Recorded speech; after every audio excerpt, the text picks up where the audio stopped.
Jeffrey Epstein is perhaps the greatest intelligence asset of all time, connected to everything from child trafficking, arms deals, and the world's most successful blackmail operation implicating the global elites. And after months of U.S. leaders like Donald Trump, Pam Bondi, and Kash Patel denying the files even existed, the Department of Justice dropped over 3 million supposedly unredacted Epstein files. Today, we head to Washington, D.C. to speak with politicians that have seen the raw documents. And we asked them what they've uncovered, how deep does Epstein's operation go, and who are the co-conspirators that we should be investigating further. We also tackle questions of Epstein's substantial connections to Israel, as well as darker conspiracies surrounding an elite satanic cabal. We will also be joined by journalists who have done extensive research on Epstein to plug in the gaps that our politicians may have not had the time to cover or, due to foreign pressure, do not wish to discuss. Let's dive in.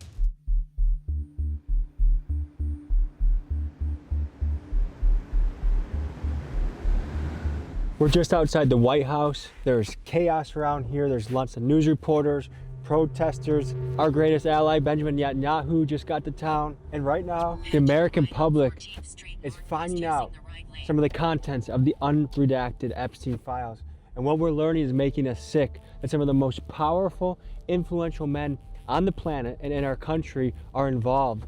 And they're hiding, they're trying to cover it up, they're trying to act like it's not a big deal. I mean, we have our FBI director lying under oath. We have Pam Bondi saying that there's nothing to be seen here. Howard Lutnick, our Treasury Secretary, says only went to his next door neighbor's house once and never again, but then we see him bringing his kids to an island of a file in Africa. So we're going to be speaking with senators and representatives that have seen the unredacted files and are leading the fight to release them so that we, the public, we, the people, know what is going on with our country. We're a few minutes from the Congressional building where we'll be having our first meeting of the day.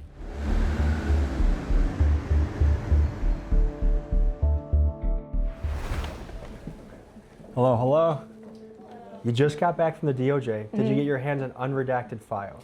Some, yes. Some files I was looking for today weren't in the database. Nancy Mace is one of the few Republicans that is using her voice to demand the Epstein files be released. My heart and my pain is with the Epstein victims, and is with every single man, woman, and child who's ever been abused and never gets justice. And some of the files I looked at were still redacted. So that's a problem, and the excuse that the DOJ gives you is that this is the way the data was provided to them, so it's not their fault. The most important document is a co-conspirator document on investigations into co-conspirators that is still fully redacted. And I want the co-conspirator information. I want to know who was investigated and not charged. I want to know why there were so many plea deals and so many immunity deals only to put one person in jail. This doesn't make sense to me. How do you have thousands of victims and one accomplice? What does that make you think if you were going there as a congresswoman to the DOJ and it's still redacted? But this is going to go down as one of the greatest conspiracies, or one of the greatest cover-ups, one of the greatest cover-ups in American history. And who is responsible for the cover-up? A lot of people. We're talking about multiple administrations, multiple DOJs, multiple FBIs. This goes back to the Bush era. These are prosecutors, these are solicitors, these are law enforcement agents that are basically letting these guys walk free because they have a title or a tiara or a B by their name for a billionaire, or maybe they're rich and famous. I saw lots of names in there, and I'm going to be sending a long list of names to the Oversight Committee asking them to come testify. And I'm not saying those people are criminals. I'm not saying they did anything. I'm just saying I think they have information that would be very valuable to the victims and the American people.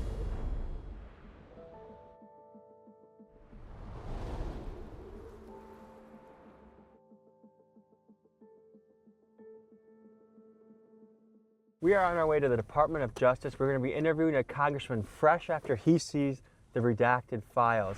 So I think it's important to get your news from unbiased sources. And that's why the sponsor of today's episode is Straight Arrow News. So if you want to get educated on a variety of topics, you can talk about U.S. news, you can talk about politics, lifestyle, sports. For example, today, the Epstein files are trending big time. And this is where I found the article where Pam Bondi has been trading insults in her 5-hour hearing that she had with them. And she says, and I quote, that there's no evidence that Donald Trump has committed a crime in connection with Jeffrey Epstein. So that's one of the things I'm going to ask this congressperson about. This is why I think it's very important to have a news site where you can quickly become aware and educated of what is happening in the domains that you care about. Folks, I have Straight Arrow News' app on my phone. You should too. It is free, and to be armed with this information is powerful. So click the link, san.com/TommyG, and get it right now on your phone. All right, let's go find out what's in these files. So we're here in front of the Department of Cover-Ups, one of the Department of Justice buildings, and we're waiting for our congressman to come out and talk about what he's learned. Good to see you, man. How are you?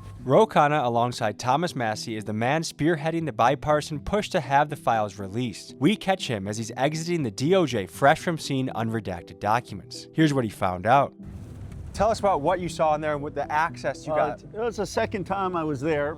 You know, it's a small cubicle. There are about 4 computers, and you sit in there, you type in the Bates numbers, and then you see the documents. Some of them you get to see the unredacted version. The problem is, a lot of the documents you see, they still have the redactions.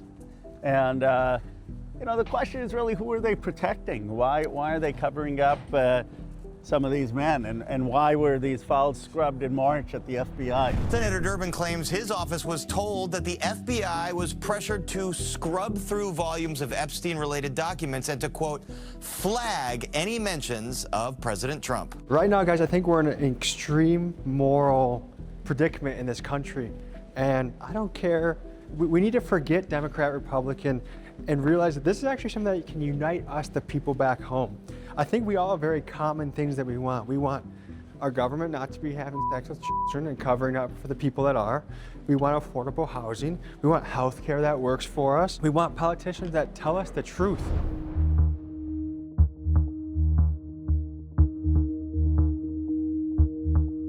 We're here for an interview with Senator Ruben. Yes, sir.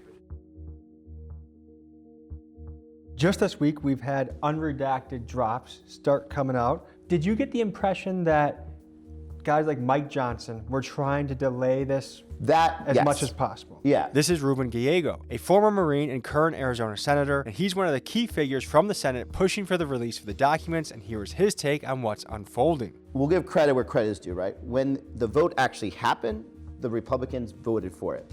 But they did everything possible to avoid the vote altogether. And I got into it with little Mike in front of his office because, you know, he was holding up a woman who was a friend of mine who won her congressional seat and held her up for more than 40-something days because if she would have gotten sworn in, then she would have signed the discharge petition, which would have forced the vote, right? So he absolutely was covering up for the. What do you think Speaker Mike Johnson's motivation was for delaying the files? Because he does not want to get sides with the president. The president knows that there's a lot of dirty shit about him and his friends and all his rich, powerful friends in there. And the best thing he could do is just to avoid it altogether and avoid having the vote. So he would just rather do that than actually deal with the reality that the president, you know, at least knew about the was happening at Epstein and other places, and a lot of the rich friends that we're now discovering that were also, you know, with Epstein. And those rich friends, by the way, aren't just Democrats and aren't just Republicans. They're like, you know, people that, you know, are very powerful and friends with all sides, but they need to be exposed too. We get taxed too damn much to not demand accountability. I can't even go to take my baby to an emergency room without paying $800 while they are on private pay. All the people that make the laws up here, they're on their own fancy insurance. If you get elected, your job is to serve your country and serve your people to the highest degree. And right now we have all of these people in office that are just unanimously doing what most of us don't want. And I think we have to put our foot down a little bit. I think people have to go to prison. I think there needs to be a heavy wave of public accountability because I don't know about you, but I don't even recognize the country I'm living in anymore. I believe America is a great place, but it will be much, much better when we get people that actually care about the people in office. Capital. You want merch? No, buy my merch instead. Actually, that's a good transition. Guys, we have anti-government t-shirts launching. They look like this. They look like this. These are badass shirts that help you take a stand against what is happening.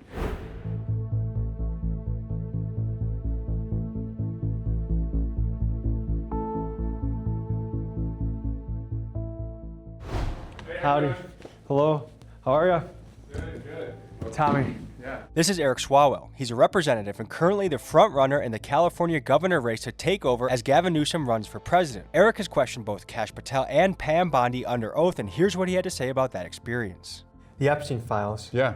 I saw you question Kash Patel Yeah. under oath. Yeah. What was that like? What'd you learn?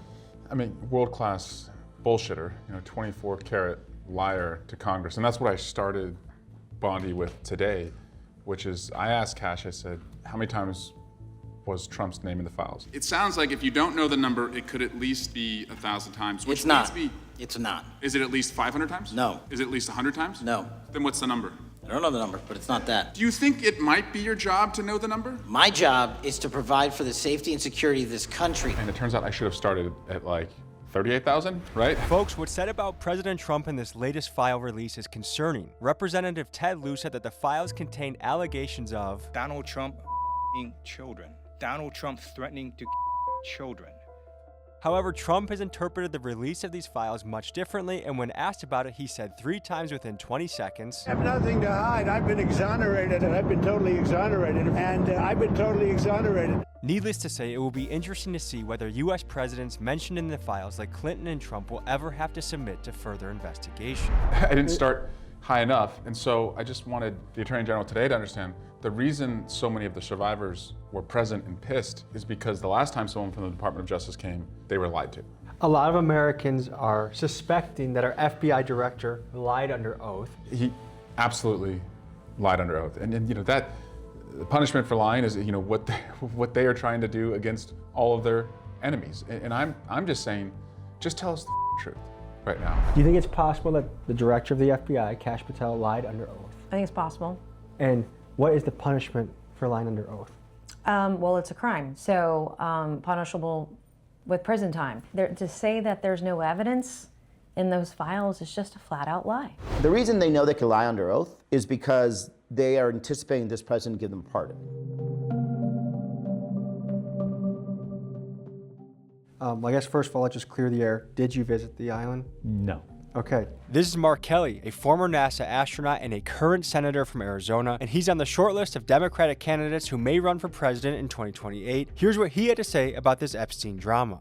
A lot of people are coming out in the unredacted files that are still redacted somehow. It appears we have, from the top down, a concerted effort to push this under the rug. Can you describe this from your point of view? Well, in the unredacted files, right, they unredacted some of the victims' names, so they get thrown out there. The names of co-conspirators, which were supposed to be unredacted, are still redacted.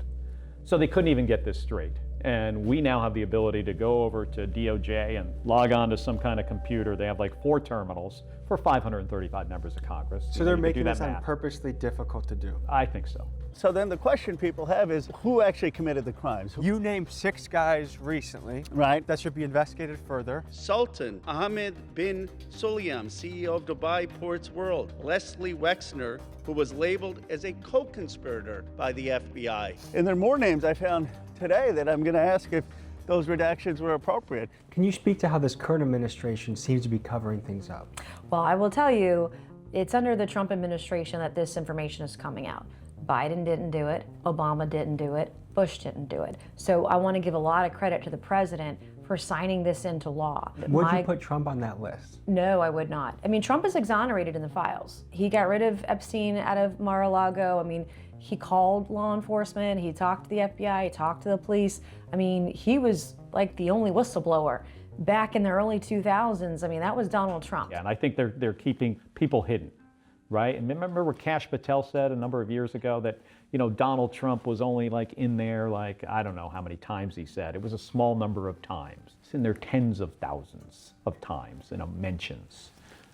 We just got out of Nancy Mace's office, and she said that, these files have vindicated Trump. Well, I haven't looked at millions of documents. I don't know how she has. I believe Donald Trump has a lot of questions to answer about what he knew, what was going on, whether he knew other people who were these girls. I guess to say that Trump has been forthcoming in this, I feel like I don't know how you can interpret it in that fashion. Well, he signed it into law. No other president has done that. So I think we have to give credit where credit is due. The documents that I want to see that aren't redacted, supposedly, allegedly, They weren't redacted by the Southern District of New York. That's not Trump that did that, okay? That is SDNY that submitted documents to the DOJ that were redacted. That they supposedly don't have that information. There's no story here. That's what him and Vance and the whole, and Bondi and Patel were saying for months until this unredacted information hit. Did someone email 38,000 times Donald Trump after 2019 when he was president? I don't know. But what I do know is that victims like Virginia Giuffre Roberts vindicated Trump, that exonerated him. All of the victims that I have talked to have exonerated the president. Do I think this has been handled perfectly? Absolutely not. I don't think that's his fault. I think there are people that are giving him bad advice. Is there anything that you saw today? It could be even little information, but anything that you can give the American people an idea of what's really in the unredacted files? There are a lot of victims' names. I mean, like a lot of the redactions that you see, it's just victim after victim after victim. Pam Bondi's DOJ leaked the names of hundreds of victims, but kept perpetrators' names redacted. And when asked if she would be investigating any of the actual criminals, she said this with the Epstein victim standing behind her. I am deeply sorry for what any victim has been through. She then tried to sidetrack by talking about how great the economy is. The Dow right now is over $50,000. I don't know why you're laughing. You're a great stock trader, as I hear, Raskin. Which is strange because at one point in her career, she was apparently serious about fighting sex trafficking. Children are enslaved and abused. I knew we needed all hands on deck. And while she doesn't seem interested in investigating anyone from the list, she does appear to be investigating the search history of every representative looking into the files. Accusing Attorney General Pam Bondi of spying on their search history within the unredacted Epstein files. This is Zach Foust, an independent journalist who spent many hours digging into the Epstein files and documenting the web of suspects involved. Here's what he had to say about his research. Spoke with some politicians about the Epstein files, but I'm finding it a little underwhelming what they're revealing. For example, I asked them about Israeli connections in the files. They said they didn't see any. What did you see? Well, I think what anybody can see is the amount of people that are connected to the money, the politics, and the power structure that comes out of Israel, Mossad, things like Ehud Barak, who was known to stay at Epstein's residence in Manhattan, which was given to him, that Manhattan residence, by Les Wexner, who was also the funder of and financer of the Mega Group, which was a group of philanthropic, quote-unquote, Jewish billionaires that include people like the Ron Lauders and others that are in the Cabinet Association and the banking systems, and it all stems out of this country that came to us in the 40s from a declaration to the Rothschilds. Tell us about Ron Lauder. He is the heir of the Estee Lauder fortune, big cosmetic brand. And the Estee Lauder fortune allowed him to make a lot of philanthropic moves. For example, he funds many Jewish and also anti-Semitic foundations like anti-Semitism. He is the president of the World Jewish Congress. I don't know if this is verified, but I see that he's mentioned at least 1,000 times in the file so far. The name mentioned, yeah, but a lot of times with the numbers, there are duplicates, right? There are duplications. You can find articles dating back to 2010 when he's being mentioned as one of Bibi's closest associates, Bibi Netanyahu's closest associates, the prime minister, having the defense minister in his house, Epstein, 36 times. So Epstein hosted Ehud Barak in his house 36 different times, verified. And Ehud Barak was the defense minister under Bibi Netanyahu. So to say the following, there is heavy Israeli involvement, there is heavy elite Jewish involvement. Is that anti-Semitic or factual? It's not anti-Semitic, because you could get down to the grassroots of what the word anti-Semitism means and the fact that a Palestinian group would be just as Semitic as someone from Israel. But it's not anti-Semitic to look into the depths of the corruption of the Israeli government and their control over our ideology through things like surveillance, yes, but also just mass media ownership. Every single representative I questioned about the files, including at least one that has an Israel flag in front of his door, said that there is no known Israel connections. Why do you think they said that? There's just too much involvement in not just these elites and their religion, but also their money.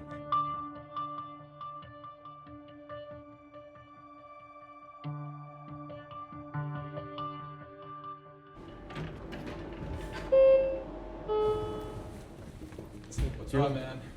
How you doing, See brother? ya. Good to meet you. Good to meet you. This is Julian Andreone. The organization he works for, Dropsite News, has relentlessly covered the Epstein files and the Israeli ties within. Julian is their Capitol Hill reporter, boots on the ground, pressing our politicians for answers. Here's what we learned from him. To me, I think you and Dropsite News are doing some of the best reporting on the internet right now.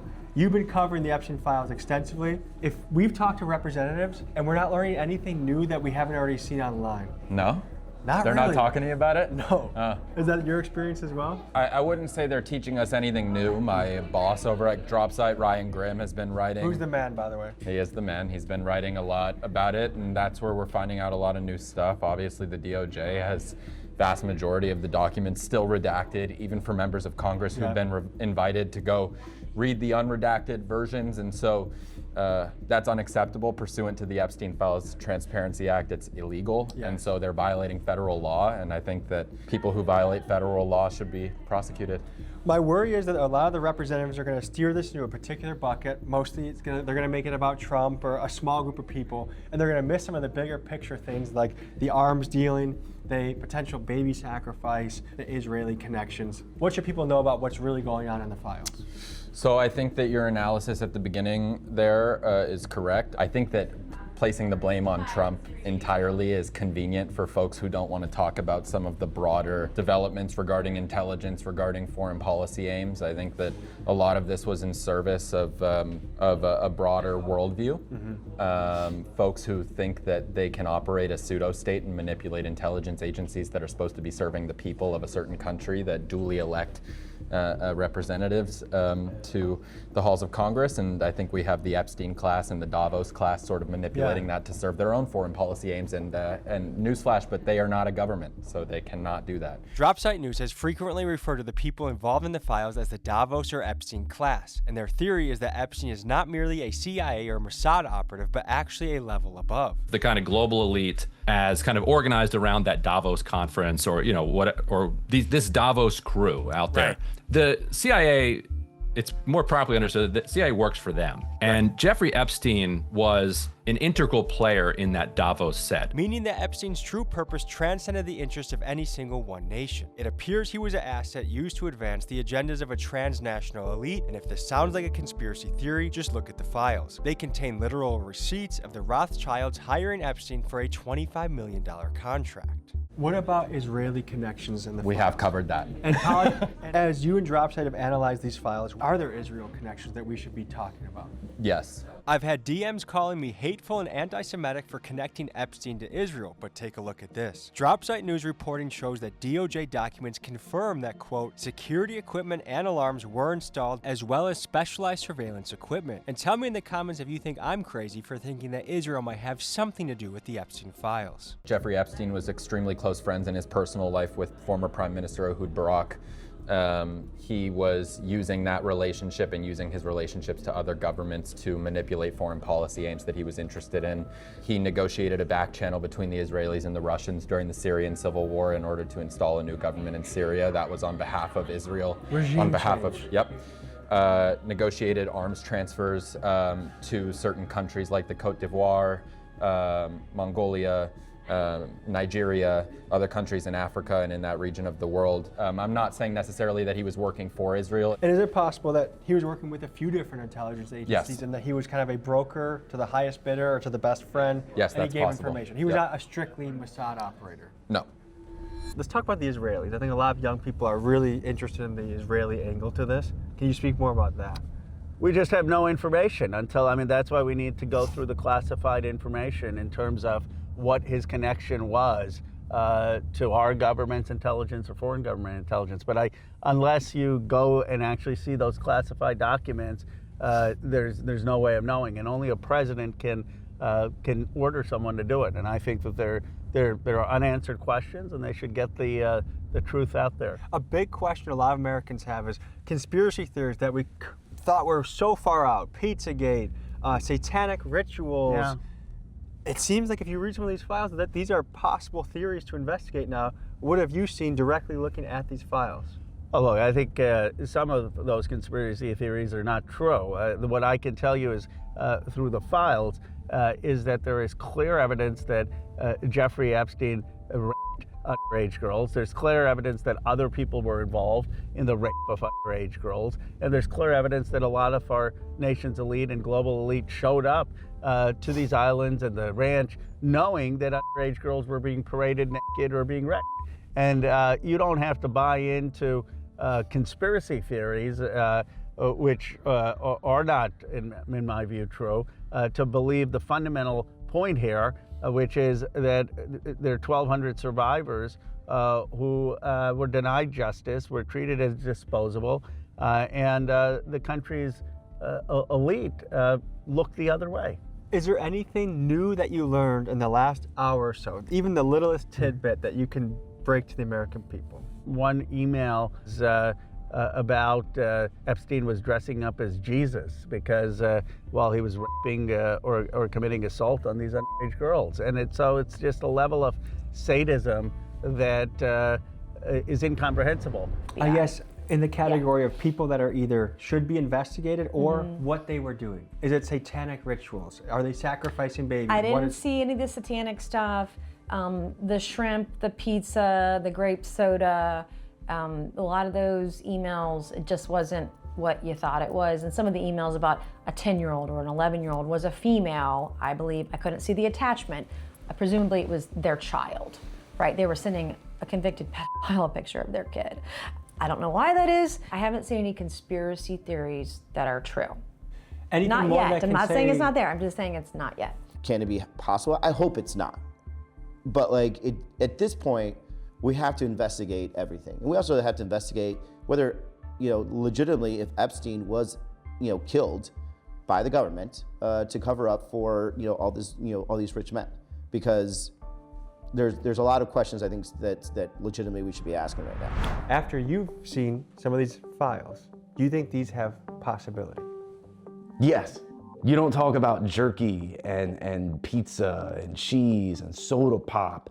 Like, I've been to a couple multimillionaires' houses, one billionaire's house. They don't eat anything that isn't like organic, pre-prepared by some person who's catering or a chef. They have a waiter walking around. There's people walking around with a glass of things.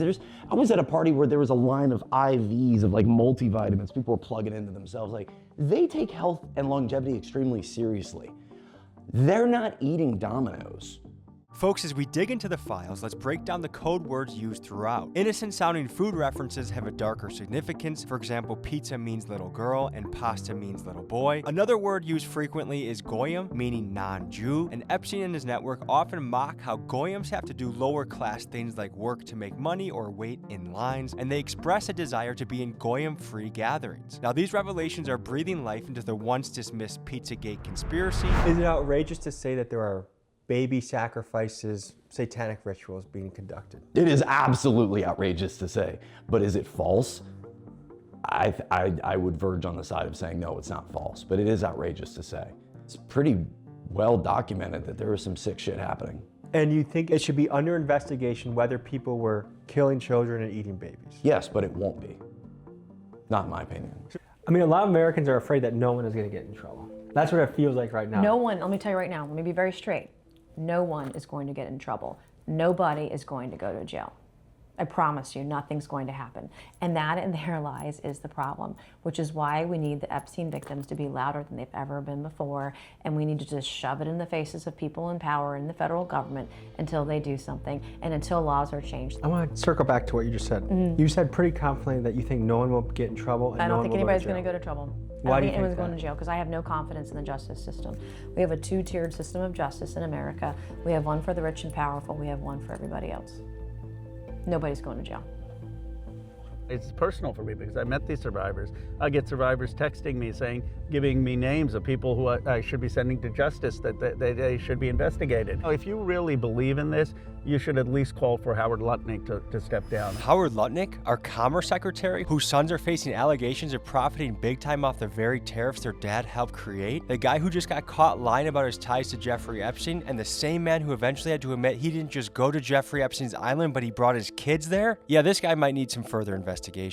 How can you have someone like that be our representative for business to the world? Do you think anyone else will get charged? Yeah, I think so eventually. So you're Yeah. confident that more people will be brought to justice? I'm not sure it's going to be anytime soon because, I mean, what this feels like to me is still a cover-up. But at some point, this president is gone. There's a new administration. And we should have an administration that's going to provide some needed accountability for all these women. They deserve justice. Do you think the American people are going to let this slide? You're gonna put me on camera answering that. I don't want this used in my deposition. I think there is gonna be a point where the American people reach a break. I think it's the very reason the Second Amendment exists, is to fight against a tyrannical government. Am I wrong? Bro, I know you got to head out to a vote. I want to leave you with this. First of all, the American people are rooting for you, cheering for what you're doing. Very big fan of that. We will not rest until justice is brought to somebody. Thank you for what you're doing and exposing this, and thank you for keep fighting the good fight. Thank you. Appreciate you. I think we need to take action in the ballot box. We need to take action with how we fundraise for people. I'm not giving a single vote to anybody that protects the files. I'm not giving a single vote to anyone that funds Israel. There's just these fundamental rifts that if a politician does X, Y, Z, we do not support them and they lose a job. And that's the weapon that we have, is our dollars. I think we maybe should consider not paying taxes, but we do have a voice here and we have a role to play, and we got to step up and play it because this is our country that depends on it. Folks, 3 quick things before you go. Number 1, to realize that only 2% of the files are out there right now. So imagine how angry you are right now. Imagine when we see the 98% of footage, video, files, emails, documents that are so heinous. I mean, if this is what they're showing us, imagine what is really out there. And to think 1999 to 2003 supposedly kept away from us. Wonder if that has anything to do with 9/11. We'll have to see. Number 2, I am happy to join in the movement of not paying taxes. I will withhold my first quarter tax payment of this year, and hopefully this movement has momentum so that we can leverage the change we want within our government. And number 3, we dropped an anti-government t-shirt collection on the site, TommyGMcGee.com. Custom art, high quality t-shirts, something that I think encapsulates how we all feel right now about our government. Appreciate you guys. See you next week. Peace.